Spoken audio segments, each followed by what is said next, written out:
the past month, I have built 60 plus terrariums in preparation for the Ottawa Pet Expo. When I build a terrarium, I consider a lot of factors, including how easy or difficult it would be to maintain. So let's say you have just purchased or created a brand new terrarium. Now what do? What stages of life or death is your terrarium going to go through? And what can you do to make sure your terrarium is in tip-top shape at all time? Welcome to the Microverse. You will notice I have started building these terrariums months in advance of selling them or gifting them.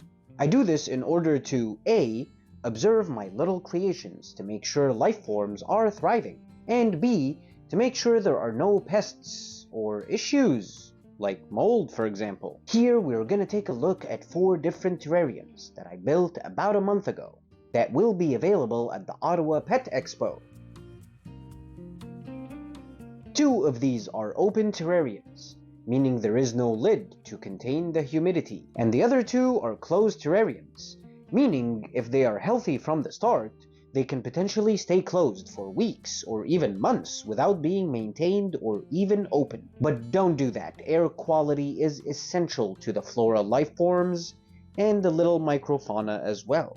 I shall go in order of most difficult maintenance to the easiest maintenance. The frosted vase terrarium. For most terrariums, I start with cleaning the glass. Not only does it look better on video, but there can be a film of algae that develops, obstructing the view and preventing light from getting in. I use my bent aquascaping tweezers and a damp piece of paper towel to get this done. Then I use the paintbrush to get rid of mold networks developing on the moss. I then go around inspecting the moss, and I replace the dead or browning moss. I add some recently acquired badge moss and give it a trim before moving on to our next terrarium, the transparent lid jar terrarium. As with most closed terrariums, the algae film is more prominent due to the favorable conditions.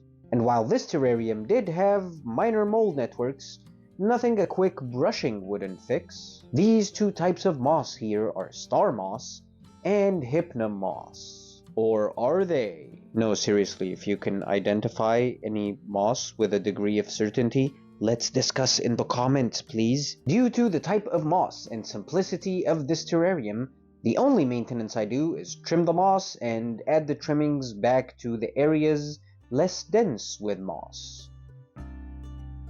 That is the secret to a lush carpeting of moss.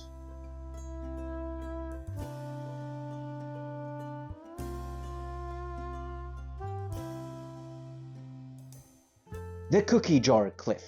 This was one that I let grow out, and even though it looks really nice, I would like moss to be everywhere. The main maintenance I do is the trimming and redistribution of moss. I use my curved aquascaping scissors to get this done.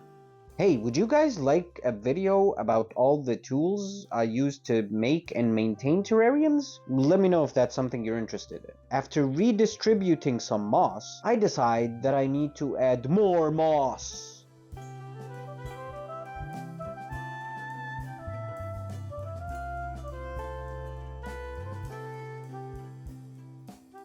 The antique jug. This has to be the lowest maintenance I have ever done to a terrarium.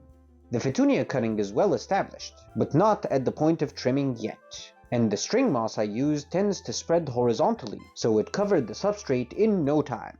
And because it's not growing vertically, I don't need to trim it. After cleaning the glass, there is pretty much nothing else to do but enjoy these little slices of nature while I have them.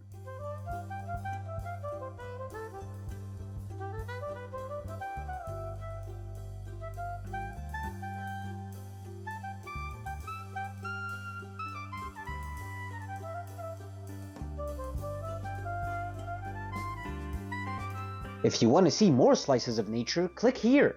If you want to know some secrets to growing moss, here you go. And if you haven't yet, click this button. Yeah, that one there. Yes, that one.